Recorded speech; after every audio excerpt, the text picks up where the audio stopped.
রহস্যময় চীনা কার্গো বিমান অদৃশ্য হয়ে যাচ্ছে ইরানের আকাশসীমার কাছাকাছি এসে, অর্থাৎ বিমানগুলো তাদের ট্রান্সপন্ডার বন্ধ করে দিচ্ছে।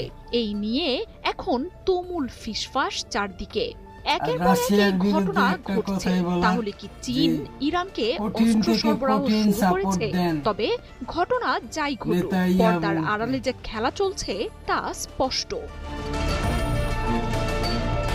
শুক্রবার ইসরায়েলের হামলার পরপরই ইরানের আকাশসীমা খালি হতে শুরু করে। দেশটিতে উড্ডয়ন বা অবতরণ করা সহ ইরানের আকাশসীমা ব্যবহার করা সব বিমান আশেপাশের দেশগুলোতে চলে যায়। সেই সময়ে ইরানের আকাশে দেখা মেলে রহস্যময় এক বড় কার্গো বিমানের।